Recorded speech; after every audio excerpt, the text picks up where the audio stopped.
Good morning, Robert Scribbler filming for the OBX wave report, looking east along Jeanette's Pier at a raging North Atlantic Ocean as gale force winds blow right in my face. Hopefully you can see and hear me. Very large waves in the range of 5 to 9 foot consistently, possibly some 10 to 11, 12 footers out there. Rushing in as gale force winds push in some pretty gnarly surf here at Jeanette's Pier. You know when the waves are breaking out beyond the pier that is 8 foot plus. So very, very gnarly conditions here at Jeanette's and across much of the Outer Banks today. I'm going to turn the camera a look to the south down the coastline so you can see the waves rolling in. Hopefully hear me a little bit better and see how high up along the beach the water is. Actually, tide right now is close to low tide, so this is low tide. We do have a storm surge expected in the range of 2 to 4 feet in association with this storm. Storm expected to become a tropical storm later today. If it does that, it will become Ophelia.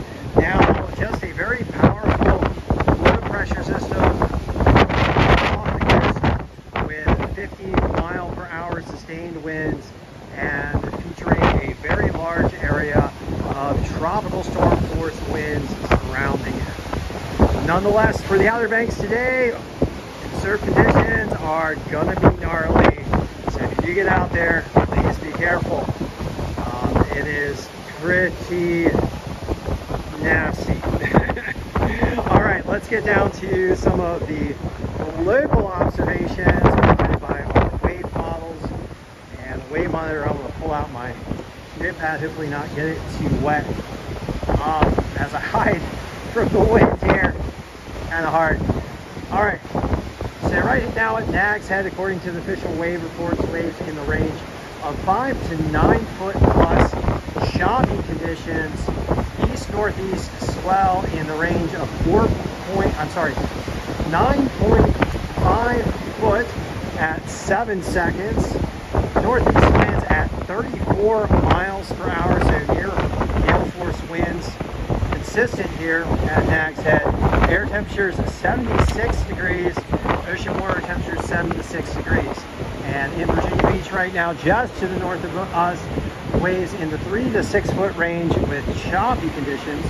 To the south of us at Rodanthe, we've got 5 to 11 foot waves, choppy conditions, swell out of the east at 11.2 feet and 8 seconds, east-northeast winds at 36 miles per hour, air temperature 76 degrees, ocean water temperatures 77. And at Buxton, 6 to 11 foot waves with choppy conditions, swell out of the east at 11.9 feet and 8 seconds, northeast winds 39 miles per hour, sustained northeasterly winds there at Buxton, tropical storm force right now. Air temperature 75 degrees Fahrenheit, ocean water temperatures 79, and last of all at Frisco, 5 to 9 foot waves and choppy conditions. Looking at the reports from our good scientist friends at the National Hurricane Center, we fully support the good work of the scientists at the National Hurricane Center who provide us with so much essential information and life-saving information. Thank you guys for the great information that you provide to us here on the Outer Banks right now. National Hurricane Center is monitoring tropical cyclone number 16, which could become Ophelia today. Maximum sustained winds 50 miles per hour, 225 miles south of Hatteras, moving to the north at 14 miles per hour. As you can see, it's already lashing the Outer Banks with tropical storm force winds, rain, and heavy surf. A 2 to 4 foot storm surge is expected, heavy rain is expected, and large pounding waves, which we are already seeing. This tropical cyclone will affect the Outer Banks over the next 24 to 48 hours with these conditions, so please stay tuned to your local weather and the National Hurricane Center for any updates on this developing storm situation. All right, further out in the North Atlantic, the National Hurricane Center is monitoring Nigel, which is far off in the North Atlantic, the northern reaches of the North Atlantic. Nigel is now going post-tropical at 70 mile per hour max sustained winds and is expected to remain a fish storm. And last of all, the National Hurricane Center is monitoring a tropical disturbance in the central tropical Atlantic. This system now has a 90% chance of developing into a tropical cyclone and will probably be the next system of note for the North Atlantic. All right, so today is Friday, September the 22nd, and that makes it Friday for Future, where I ask you guys to please do everything you can to support our good climate activists who are working so hard for our future and to protect our coastlines from the impacts of climate change, such as more intense storms like the one that we are now experiencing, rising sea levels, which makes storm surges more dangerous and puts at risk pretty much everybody on the coast, and ocean heat waves, which harm our ocean health, as well as ocean acidification, which does the same. Climate activists are working hard to help the mass deployment of clean energy and the transition of our global economy to a sustainable system.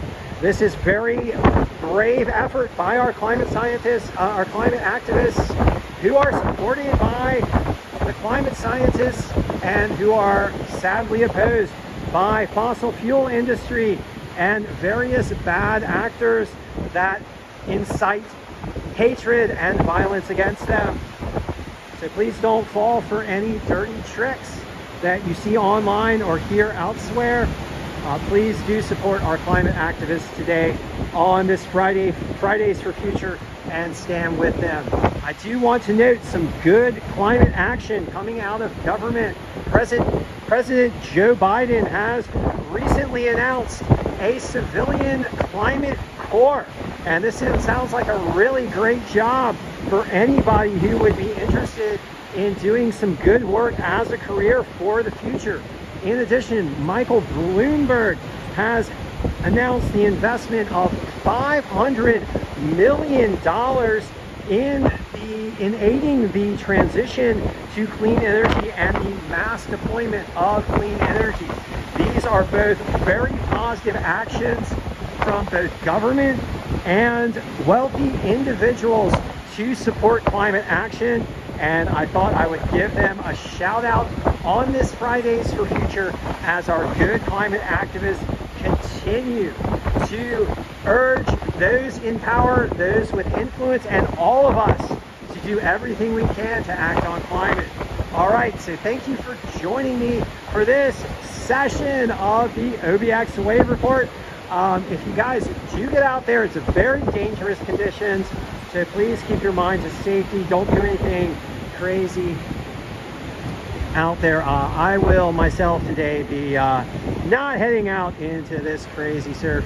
I am packing up to go south to Murrells Inlet, so we will be filming the OBX Wave Report remote from Murrells Inlet over the coming weeks, and we'll probably be surfing some much smaller waves down there.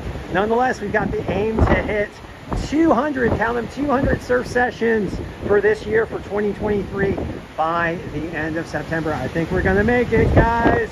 All right, so thank you guys for joining me once again, and I will be back with you shortly.